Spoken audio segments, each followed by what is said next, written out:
Hello दोस्तों, आपका हमारे यूट्यूब चैनल में स्वागत है। आज हम लोग हिंदी भाषा का विकास पढ़ेंगे। हिंदी भाषा विकास से क्वेश्चन कैसे बनता है इसके बारे में हम लोग पढ़ेंगे। कौन कौन से क्वेश्चन बन सकते हैं, तो चलिए शुरू करते हैं हम लोग। पहला क्वेश्चन है, आकृति या रूप के आधार पर हिंदी कैसी भाषा है? आकृति या रूप के आधार पर हिंदी कैसी भाषा है? तो आकृति या रूप के आधार पर हिंदी वियोगात्मक या विश्लिष्ट भाषा है। कैसी भाषा है? वियोगात्मक या विश्लिष्ट भाषा। आकृति या रूप के आधार पर हिंदी कैसी भाषा है? तो वियोगात्मक या विश्लिष्ट भाषा है। अगला क्वेश्चन देखते हैं, भारत में कुल कितने भाषा परिवार हैं? तो भारत में कुल 4 भाषा परिवार हैं। भारत में कुल 4 भाषा परिवार हैं, जिसमें भारूपीय भाषा परिवार है, द्रविड़ भाषा परिवार है, ऑस्ट्रिक भाषा परिवार है, चीनी तिब्बती भाषा परिवार है। ये चारों जो है भाषा परिवार के नाम हैं। तो भारत में कुल कितने भाषा परिवार हैं? भारत में कुल 4 भाषा परिवार हैं, भारूपीय, द्रविड़, ऑस्ट्रिक व चीनी तिब्बती। अगला क्वेश्चन देखते हैं, हिंदी किस भाषा परिवार की भाषा है? हिंदी किस भाषा परिवार की भाषा है? तो हिंदी जो है भारूपीय भाषा परिवार की भाषा है। हिंदी भारूपीय भाषा परिवार की भाषा है। अगला देखते हैं, भारत में बोले जाने के आधार पर सबसे बड़ा भाषा परिवार कौन सा है? भारत में बोले जाने के आधार पर सबसे बड़ा भाषा परिवार कौन सा है? तो वह आपका है भारूपीय भाषा परिवार, जो भारत में सबसे ज़्यादा बोली जाती है। अगला क्वेश्चन है, भारत में कितने प्रतिशत लोग भारूपीय भाषा परिवार की भाषा बोलते हैं? भारत में कितने प्रतिशत लोग भारूपीय भाषा परिवार की भाषा बोलते हैं? तो भारत में 73% लोग भारूपीय भाषा परिवार की भाषा को बोलते हैं। कितने प्रतिशत? 73%। अगला है, भारतीय आर्य भाषा को कितने कालों में विभक्त किया गया है? तो भारतीय आर्य भाषा को 3 कालों में विभक्त किया गया है। भारतीय आर्य भाषा को कितने कालों में विभक्त किया गया है? भारतीय आर्य भाषा को 3 कालों में विभक्त किया गया है। पहला है प्राचीन आर्य भाषा, पहला है प्राचीन आर्य भाषा, दूसरा है मध्यकालीन भारतीय आर्य भाषा, तीसरा है आधुनिक भारतीय आर्य भाषा। पहला कौन सा है? प्राचीन भारतीय आर्य भाषा।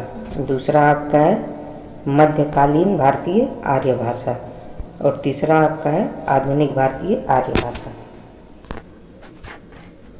जैसे क्वेश्चन पूछ लिया, भारतीय आर्य भाषा को कितने कालों में विभक्त किया गया? तो भारतीय आर्य भाषा को 3 कालों में विभक्त किया गया है। अगला क्वेश्चन देखते हैं, हिंदी की आदिजन्य किस भाषा को कहा जाता है? हिंदी की आदिजन्य किस भाषा को कहा जाता है? तो हिंदी की आदिजन्य संस्कृत भाषा को कहा जाता है। हिंदी की आदिजन्य संस्कृत भाषा को कहा जाता है। हिंदी भाषा विश्व की लगभग 3000 भाषाओं में से एक है। हिंदी भाषा लगभग विश्व की 3000 भाषाओं में से एक है।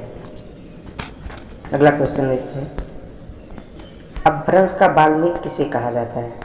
अपभ्रंश का बाल्मीकि किसे कहा जाता है? तो अपभ्रंश का बाल्मीकि स्वयंभू को कहा जाता है। अपभ्रंश का बाल्मीकि किसे कहा जाता है? अपभ्रंश का बाल्मीकि स्वयंभू को कहा जाता है। अगला क्वेश्चन है, हिंदी शब्द किस भाषा का शब्द है? हिंदी शब्द किस भाषा का शब्द है? तो हिंदी शब्द फारसी भाषा का शब्द है। हिंदी शब्द किस भाषा का शब्द है? हिंदी शब्द फारसी भाषा का शब्द है। हिंदी शब्द के 2 अर्थ हैं, हिंद देश के निवासी और हिंद की भाषा। हिंदी शब्द के दो अर्थ हैं। पहला है हिंद देश के निवासी और दूसरा है हिंद की भाषा। ऐसे क्वेश्चन बन जाता है हिंदी शब्द के कितने अर्थ हैं, तो हिंदी शब्द के दो अर्थ हैं।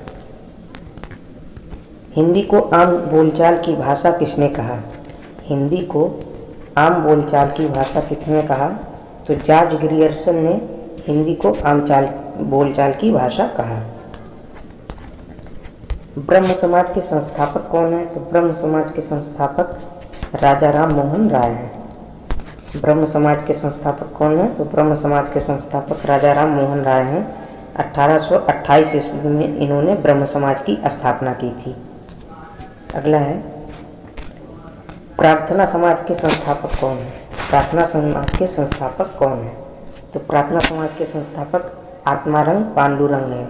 इन्होंने 1867 ईस्वी में प्रार्थना समाज की स्थापना की थी। अगला है आर्य समाज के संस्थापक कौन है? आर्य समाज के संस्थापक कौन है? आर्य समाज के संस्थापक स्वामी दयानंद सरस्वती हैं। अगला क्वेश्चन है, ये बहुत महत्वपूर्ण क्वेश्चन है। 8वीं अनुसूची में संविधान द्वारा मान्यता प्राप्त कितनी भाषाओं का उल्लेख है? 8वीं अनुसूची में संविधान द्वारा मान्यता प्राप्त कितनी भाषाओं का उल्लेख है? तो 22 भाषाओं का उल्लेख है। अगला क्वेश्चन है 21वां संविधान संशोधन 1967 के तहत 21वां संविधान संशोधन 1967 के तहत किस भाषा को जोड़ा गया था? तो 21वें संविधान संशोधन के अंतर्गत 1967 में सिंधी को जोड़ा गया था, सिंधी भाषा को जोड़ा गया था। अगला है 71वां संविधान संशोधन 1992 में किन किन भाषाओं को जोड़ा गया था? 71वां संविधान संशोधन 1992 में किन किन भाषाओं को जोड़ा गया था? तो 71वां संविधान संशोधन में 3 भाषाओं को जोड़ा गया था, कोंकणी, मणिपुर, नेपाली। कोंकणी, मणिपुर और नेपाली भाषा को जोड़ा गया था। क्वेश्चन नंबर 17 है, किस अनुच्छेद में हिंदी भाषा के विकास की बात कही गई है? किस अनुच्छेद में हिंदी भाषा के विकास की बात कही गई है? तो अनुच्छेद 351 में हिंदी भाषा के विकास की बात की गई है। ये क्वेश्चन बार बार पूछता है कि हिंदी भाषा को किस अनुच्छेद में उसके विकास की बात की गई है? तो वह है अनुच्छेद 351। अगला क्वेश्चन है, किस अनुच्छेद में कहा गया है कि संघ की राजभाषा हिंदी तथा लिपि देवनागरी होगी? किस अनुच्छेद में कहा गया है कि संघ की राजभाषा हिंदी तथा लिपि देवनागरी होगी? तो अनुच्छेद 343 में कहा गया है कि संघ की राजभाषा हिंदी तथा लिपि देवनागरी होगी। अगला चलते हैं हम लोग, हिंदी भाषा की कितनी उपभाषाएं व बोलियां हैं? हिंदी भाषा की कितनी उपभाषाएं व बोलियां हैं? तो हिंदी भाषा की 5 उपभाषा तथा 17 बोलियां हैं। हिंदी भाषा में 5 उपभाषा तथा 17 बोलियां हैं। अगला क्वेश्चन, हिंदी भाषा की 5 उपभाषाएं व 17 बोलियां कौन सी हैं? हिंदी भाषा की 5 उपभाषाएं व 17 बोलियां कौन सी हैं? तो हम लोग इसको देखते हैं कौन कौन सी हैं। तो इसकी जो 5 उपभाषाएं हैं वो पूर्वी हिंदी, पश्चिमी हिंदी, राजस्थानी हिंदी, बिहारी हिंदी है आपका, उसके बाद पहाड़ी हिंदी है, पहाड़ी हिंदी।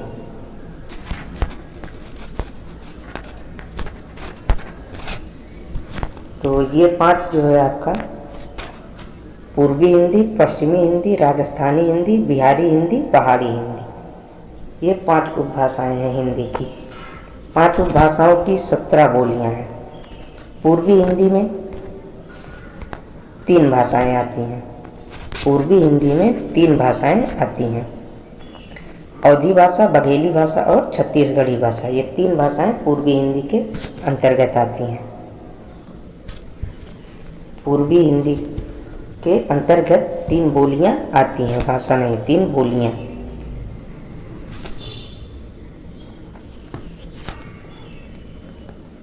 फिर उसके बाद आपका आता है पश्चिमी हिंदी।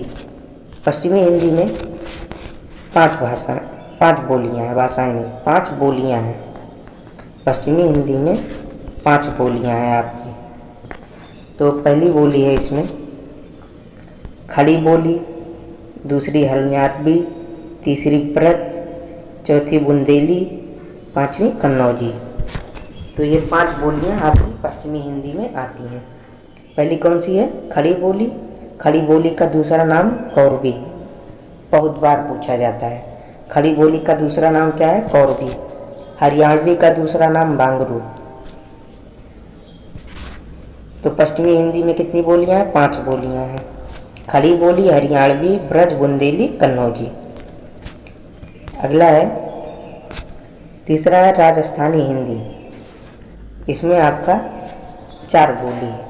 राजस्थानी हिंदी में 4 बोलियां हैं, मारवाड़ी, मेवाती, जयपुरी और मालवी। मारवाड़ी, मेवाती, जयपुरी और मालवी। जयपुरी का दूसरा नाम ढूढ़ाड़ी। जयपुरी का दूसरा नाम ढूढ़ाड़ी भी है। दूसरा नाम जरूर पूछता है,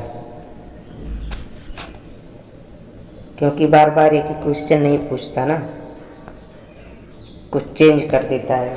कुछ लोगों को पता ही नहीं होगा खड़ी बोली जो है दूसरा नाम कौरवी है, हरियाणवी का दूसरा नाम बांगरू है, जयपुरी का दूसरा नाम ढूढ़ाड़ी है। तो इसको जरूर ध्यान दीजिएगा। फिर आपका आता है बिहारी हिंदी। बिहारी हिंदी में 3 बोलियां हैं।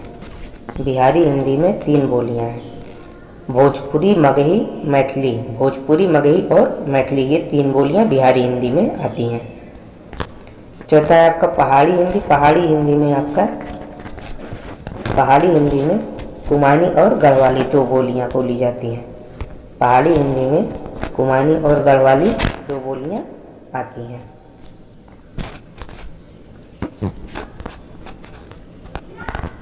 कभी कभी ये भी पूछ लिया जाता है, हिंदी भाषा देवनागरी लिपि में लिखी जाती है, या ये क्वेश्चन पूछ लिया हिंदी भाषा किस लिपि में लिखी जाती है? तो हिंदी भाषा देवनागरी लिपि में लिखी जाती है।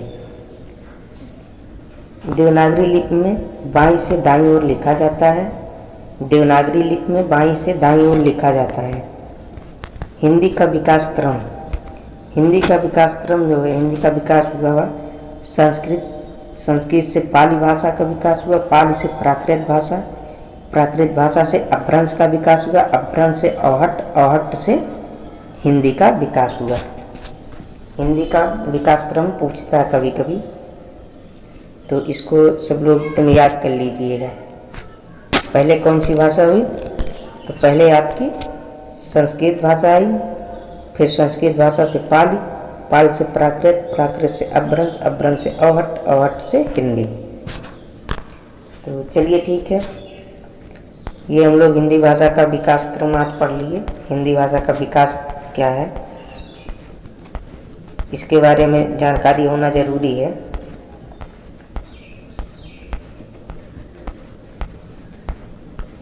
तो चलिए फिर इसको आप लोग 1-2 बार वीडियो देख लेंगे अच्छे से, तो सबको समझ में आ जाएगा हिंदी भाषा का विकास। इससे ज़्यादा क्वेश्चन नहीं बनता इसमें, जितने क्वेश्चन बनने थे हम पूरा लेके आए थे, इसमें सब बना दिए हैं। इससे ज़्यादा क्वेश्चन अब नहीं बनना है, इसलिए ठीक है आप लोग वीडियो 1-2 बार देख लीजिएगा, अच्छे से याद कर लीजिएगा, ताकि किसी भी परीक्षा में कोई भी क्वेश्चन आए तो वह आपका छूटे नहीं। और इससे ज़्यादा अब इसमें कुछ बन नहीं सकता क्वेश्चन।